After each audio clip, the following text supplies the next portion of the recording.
उन्हें डराएं या न डराएं, वो ईमान लाने वाले नहीं है, वो ईमान नहीं लाएंगे। तो हमने सुना, हमने पढ़ा कि जब सैयद आलम सल्लल्लाहु अलैहि वसल्लम आए और आपने इस्लाम का पैगाम पहुंचाया तो कितनों ने इनकार फरमाया, कितनों ने इनकार किया, कितने काफिर थे, हुजूर को कितना सताया, फिर कितने थे जो ईमान लाए और अब तक ला रहे हैं। तो इस आयत का तर्जुमा ये किया, जिन्होंने कुफर किया वो ईमान नहीं लाएंगे, आप डराएं या ना डराएं। तो सवाल ये है, तो फिर लाए, फिर ईमान कैसे लाए? एक का दिल तो हुजूर ने रोशन नहीं किया, कितनों का दिल आमिना के लाल से रोशन किया और आज भी कर रही हैं। तो इस तर्जमे पे ये एतराज वारिद होता था, अल्लाह का कलाम है, अब अल्लाह की मुराद आगे बयान करनी है उर्दू जुबान में, इंग्लिश में, फारसी में, दीगर जुबानों में, तो ये सबसे मुश्किल काम होता है। और फिर कुरान, अल्लाह कबीरा, कितने उलूम चाहिए, फिर शान नुज़ूल का पता होना चाहिए, इसकी बैकग्राउंड का पता होना चाहिए, पसे मंजर का पता होना चाहिए, फिर यह भी इल्म होना चाहिए कि शान नुज़ूल खास होता है, अल्फाज आम होते हैं, अल्फाज उमूम रखती हैं, सिर्फ उस वक्त तक नहीं है जब तक कुरान, तो कुरान हमेशा के लिए, बंदे मौजूद है क़यामत तक, सबके लिए हुक्म होगा। तो शान नुज़ूल खास होता है कि किस वजह से यह आयत करीमा नाज़िल हुई, क्या वाक़या हुआ तो यह आयत करीमा नाज़िल हुई, कौन काले थे तो जिनकी वजह से यह आयत करीमा नाज़िल हुई, तो वो उसका भी इल्म होता है, नासिब मंसूख का इल्म होता है कि इस आयत ने उस आयत के हुक्म को मंसूख कर दिया है, या इस आयत से वो जो दूसरी आयत है उसकी तिलावत मंसूख हो गई है, यानी एक वक्त तक उसका हुक्म था, अब उसका हुक्म नहीं रहा, तिलावत का हुक्म था अब नहीं रहा, और उस पर अमल करने का हुक्म था अब नहीं रहा, पहले था एक वक्त तक, जब वो वक्त पूरा हुआ तो फिर दूसरा हुक्म आ गया, तो वो नासिब मंसूख। यानी मैं सिर्फ मुख्तसर आपके सामने रख रहा हूं, ये कोई खालाजी का घर नहीं है, बहुत मुश्किल काम है। अब आला हजरत इमाम अहले सुन्नत मुजद्दिद दीन व मिल्लत अश-शाम रज़ा हाफ़िज़ बरेलवी रहमतुल्लाह अलैह ने क्या तर्जुमा किया, इन्नल लज़ीना कफ़रू सवाउन अलैहिम, बेशक जिनकी किस्मत में कुफ्र है, जिनके मुकद्दर में कुफ्र है, महबूब उन्हें डराएं या ना डराएं, वो ईमान लाने वाले नहीं हैं, क्योंकि उन्होंने करतूतें ऐसी की हैं, उन्होंने काम ऐसे किए हैं कि हमने उनके दिलों पे मोहर लगा दी, उनके कान अब हक नहीं सुन सकते, उनकी आंखें अब हक नहीं देख सकती, उनके दिल जो हैं वो हक को कबूल नहीं कर सकते। इनकी खराबी की वजह से, इनकी बदकारी की वजह से अल्लाह ने इनके दिलों पे मोहर कर दी है, वो खास काफिर हैं, वो ईमान नहीं लाएंगे। इसलिए आला हज़रत ने यह तर्जुमा किया, जिनकी किस्मत में कुफ्र है, जिनकी यानी अबू जहल, अबू लहब वगैरह ये खास काफिर थे, जिसकी खबर अल्लाह जल्ला वाला ने अपने महबूब करीम सल्लल्लाहु अलैहि वसल्लम को अता फरमाई। अब अरबी में ये अल्लज़ीना पे जो अलिफ लाम दाखिल हुआ है, इसकी किस्में हैं, अलिफ लाम की दो किस्में हैं, फिर आगे जो अलिफ लाम है फिर उसकी भी किस्में हैं, आहदी है, खारजी है, जिनसी है, इस्तिग़ाक़ी है, ज़हनी है, हुज़ूरी है, ये किस्में हैं। जब ये इसम पे दाखिल होता है तो फिर उसके अंदर तब्दीली होती है, चेंजिंग होती है।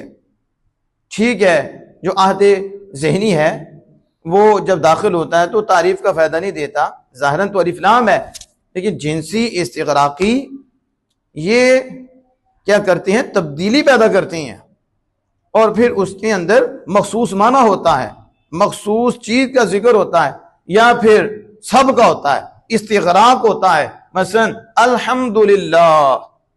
अब मुझे बताओ, तमाम तारीफें आप तर्जुमा करते हैं तो तमाम किसका तर्जुमा करते हैं? अच्छा पूछो, ये जो उलमा के खिलाफ बोलते हैं, औलिया के खिलाफ बोलते हैं, कहते हैं खुद कुरान समझो, हम कहते हैं हमें भी समझाओ ना। अलहम्द एक इसम है, ये कोई तस्निया नहीं है, तो ना ही ये जमा है, लेकिन तर्जुमा किसका और है? सबका और है, तमाम तारीफें। तो पूछो तमाम तारीफें किसका है? तो फिर उलमा ही बताएंगे कि अरबी में अल कई किस्मों का होता है। यहां अल जो है ये इस्तिगराक का है। तो जब इस्तिगराक का होता है तो माना होता है कुल्लुल हम्दी, सारी हम्द अल्लाह के लिए है। तो अगर इसका ना हो, इस्तिगराक ना हो, आदे खारजी हो, तो फिर होगा बादुल हम्द, कुछ हमदें, खास हम्द अल्लाह के लिए। ये मैं बता रहा हूं। इसी तरह अल्लज़ीना पे भी अलिफ लाम दाखिल है। सारे काफिर मुराद लेंगे तो फिर इस्तिगराक का लेंगे, और अगर बाद काफिर मुराद लेंगे तो फिर ये आदे खारजी होगा।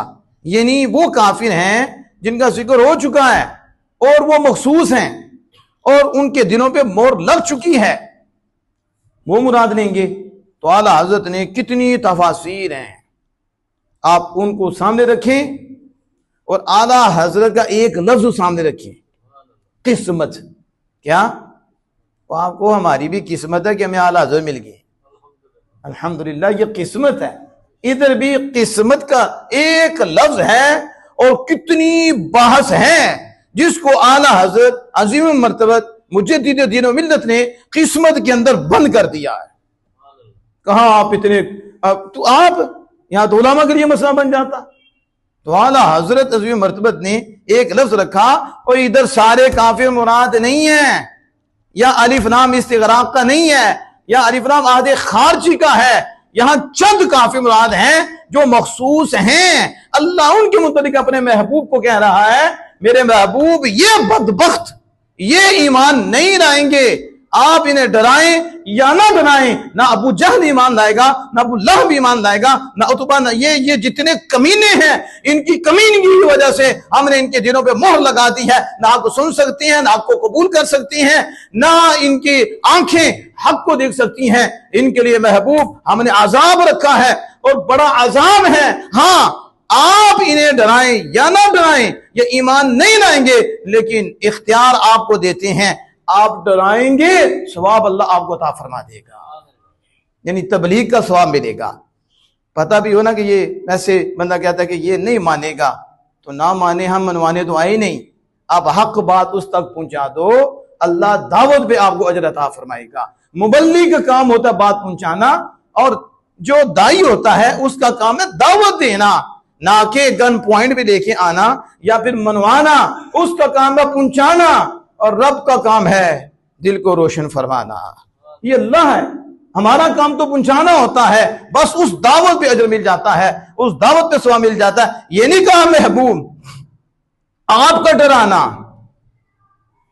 ये चाहे उन्हें डराएं या ना डराएं बराबर है। ये नहीं कि आप डराएं तो फिर बराबर है, नहीं, बल्कि उनको डराना उन पर बराबर है। यानी वो पक्के हैं, उनको फायदा नहीं देगा, इत्तिमाम हुज्जत हो जाएगी, हुज्जत कायम हो जाएगी, और दीन की दावत देने पर अल्लाह की बारगाह से आपको अजर मिल जाएगा। या इशारतन पता चल रहा है अल्लाह पाक ने अपने महबूब को गैब की खबर दी और बताया महबूब ये कमीने ईमान नहीं लाएंगे। ये तो शुरू में गैब की खबर दी, इन्नल्लज़ीना कफ़रू सवाउन अलैहिम अअन्ज़रतहुम अम लम तुनज़िरहुम ला युमिनून। देखो पहले मुखलिस मोमिनीन का जिक्र था और इसके साथ ही काफिरों का जिक्र, काफिरों का शुरू किया, क्योंकि चीज जिद से बचानी जाती है, अच्छा बुरे से बचाना जाता है, दिन रात से बचाना जाता है, रोशनी अंधेरे से बचानी जाती है, ईमान कुफर, कुफर ईमान, ये जिद्दी हैं, एक दूसरे से पहचानी जाती हैं। पहले मुखलिस मोमिन का जिक्र करके अब उनकी जिद अल्लाह पाक खुले काफिर का जिक्र कर रहा है ताकि अच्छी तरह पहचान दें, इन्हें पहचान हो जाए ये मुखलिस मोमिन हैं, ये काफिर हैं और ये मुनाफिक हैं। तीसरे पे अल्लाह पाक ने उनका जिक्र किया। अब जरा तवज्जो फरमाएं, बात थोड़ी सी मुश्किल है लेकिन आप तवज्जो करेंगे तो आसान हो जाएगी, क्योंकि हम तफसीर कर रहे हैं और हम कोई तकरीर नहीं कर रहे। क्या कोई मौजू नहीं हमारा खास, ये मौजू से उतर गए हैं।